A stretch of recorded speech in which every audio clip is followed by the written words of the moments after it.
одоо миниатюр зургийн үзэсгэлэн гэж байгаа энийг бол манай судрын чуулган гэдэг ийм сайхан эртний бүтээл байгаа.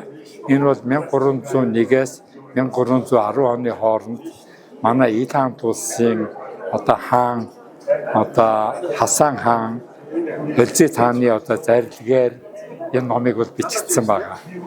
За 1310 он буюу одоо эзэн тулс байгуулагдсанаас хойш 100 жилийн дараа бичигдсэн ном.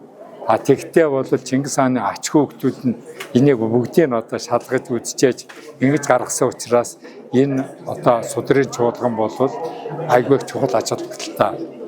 1310 онд ингээд эцэстэн бичигдснийхаа дараа энэ ном бол энэ судрын чуулганыг бол одоо Иранаас Турк руу явуулсан, Иранаас Индик руу явуулсан, Иранаас бол одоо өөр одоо Арабын орнууд руу бас явуулсан. Тэгээд тэр улсууд өөр өөртөө хүлээж авсныхаа дараа өөрсдийнхээ одоо миниатюр зургуудыг тэр номд тавсарсан байгаа.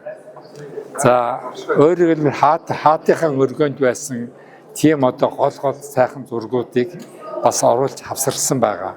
Тэгэхээр бол улс болгоны судрын чуулган бол бас онцлогтой. Жишээлбэл одоо Туркийнх бол бид та нар харсан байх нэг өөр. За Ираных бол бас нэг өөр. За Индикийнх бас нэг өөр. Би элчин сайдаар ажиллаж байхдаа энэ судрын чуулган ном Индикэд хаана бүтэн их хуваараа байна гэж одоо би судалсан. Тэгээд өөрийнхөө номыг бол 2020 онд бол гаргасан ийм Монгол Индикийн эртний хэлхээ холбоо гэсэн ийм ном байгаа. За энэ номдор бол жишээлбэл нэг ганц зургийг би үзүүлчихье. За энэ сайхан өнгөтэй зураг байж байгаа. Та бас энийг бол ингэж харж байгаа бах тий. Энэ өнгөтэй зурган дээр бол одоо манай Жүч хаан хатныхаа хамт ингэж одоо сууж байгаа. Доор нь бол хүүхдүүд нь бол одоо сайхан баяр ёслол тэмдэглэж байгаа ийм зураг байгаа. Жишээлбэл одоо манай Жүч хаан түүний хатны тухай Монголд ямар ч одоо тийм төсөөлөл байхгүй. Мөн түншлэн одоо манай Бат хааны тухай ямар ч төсөөлөл байхгүй.